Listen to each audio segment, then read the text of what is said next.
Olá, você acompanha a partir de agora os trabalhos das TVs legislativas do país. Informações e reportagens especiais produzidas no Congresso Nacional, nas Assembleias Estaduais e Câmaras Municipais. Começa agora o Parlamento Brasil.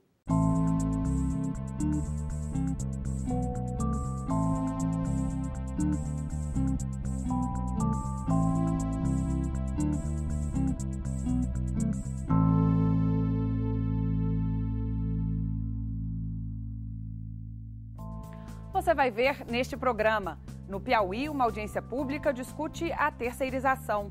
E no Rio de Janeiro, a Assembleia Legislativa recebe propostas da população para a nova Lei de Cultura. Direto do Congresso, 2 comissões do Senado debatem os produtos transgênicos. Câmara discute a crise hídrica no Sudeste. E o Senado analisa os caminhos para a economia criativa no Brasil. No quadro Vitrine, vamos conhecer os recursos do governo de Minas para as iniciativas de assistência social. E na Janela Cultural, vamos ao mercado público de Florianópolis admirar a renda de bilro das artesãs catarinenses.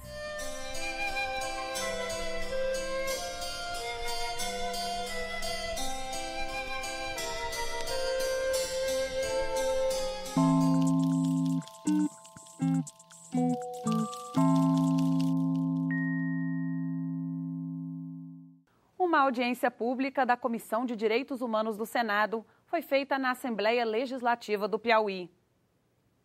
O tema foi o projeto de lei que amplia as possibilidades de terceirização no mercado de trabalho.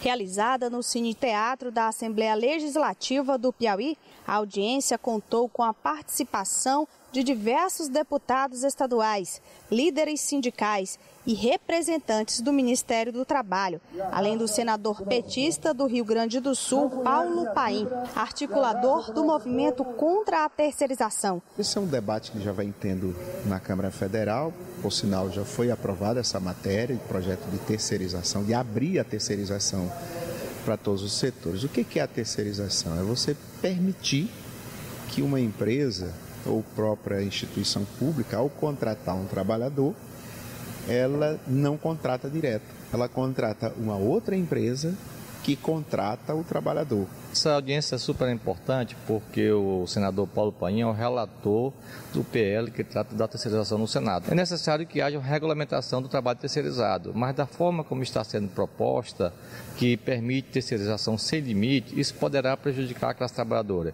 E o nosso partido, o PT, já se posicionou contra. A autora do requerimento que propôs o encontro, deputada estadual Flora Isabel, afirma que a terceirização deve prejudicar o trabalhador, já que, de acordo com o projeto, deve ser acrescentado 3 horas a mais de serviço e deve haver uma redução salarial de 25%. A parlamentar acrescenta ainda os prejuízos na hora do profissional se aposentar. Hoje nós temos 12 milhões e meio de trabalhadores já terceirizados.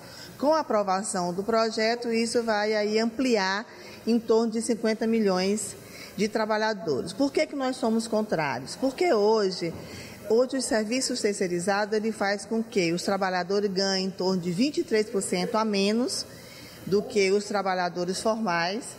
A rotatividade do emprego é muito grande, isso é uma realidade.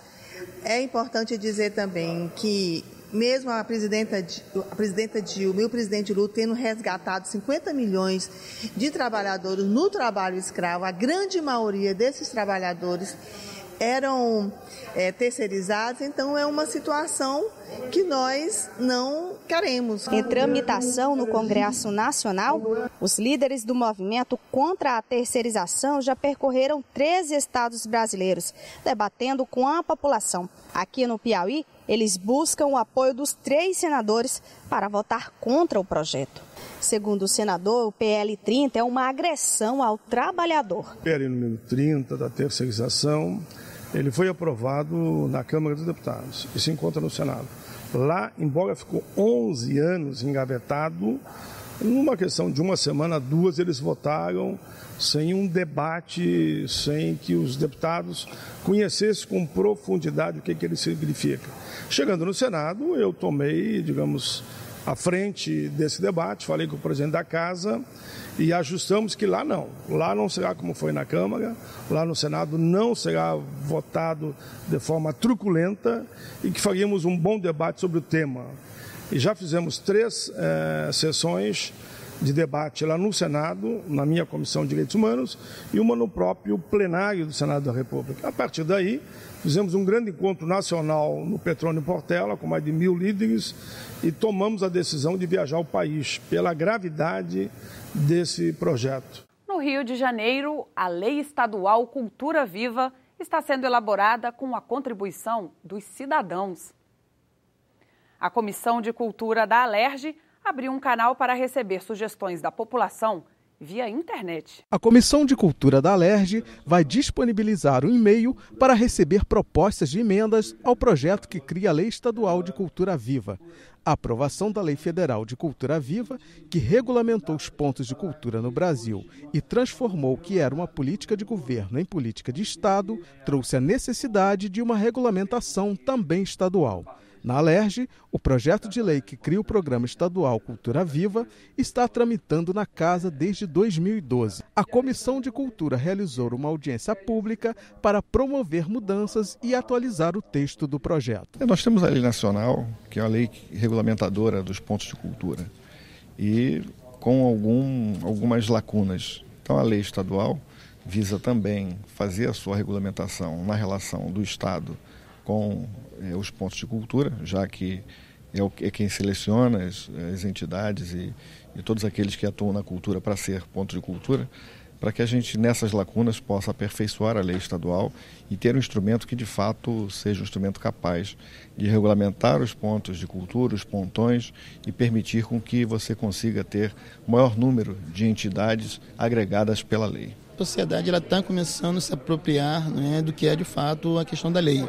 Então, a nossa discussão no Fórum dos Pontos de Cultura é fazer com que os ponteiros se apropriem cada vez mais e façam valer o seu direito, que é de ter uma política pública, né, de fato de cultura. E essa política ela só pode acontecer com a participação desses ponteiros. Para o diretor da Associação de Moradores do Morro da Babilônia, a lei estadual tem que garantir um acesso mais democrático aos realizadores. Ele acredita que o edital não pode ser o único instrumento de seleção das iniciativas culturais no Estado.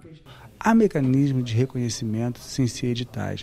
Posso citar as associações de moradores, posso citar os mestres que têm reconhecimento e todo o Estado já conhece aquela ação, Folia do Divino, Folia dos Reis, que não existe, eles não sabem se inscrever via editais e o Estado lá também não chega. Então eu acredito que nessa lei, se tivesse um mecanismo, né, gestores com esse preparo, com esse olhar mais afinado, acho que a gente avançaria bastante. Mas a comissão quer ir além das propostas que foram apresentadas na audiência. Vai criar um canal direto com a sociedade civil para receber o maior número de sugestões possíveis para a elaboração do projeto. Todos aqueles podem acessar o projeto de lei. Em cima do projeto de lei, enviar para a comissão de cultura@alerj.rj.gov.br as suas sugestões, para que a gente possa produzir as emendas e apresentar quando a matéria for para a ordem do dia em primeira discussão. A seguir, a identificação de produtos transgênicos é tema de debate no Senado. Na Câmara, representantes de 3 estados do Sudeste discutem a crise hídrica. E a Comissão de Desenvolvimento Regional do Senado faz uma audiência sobre a economia criativa. Não saia daí, a gente volta em 1 minuto.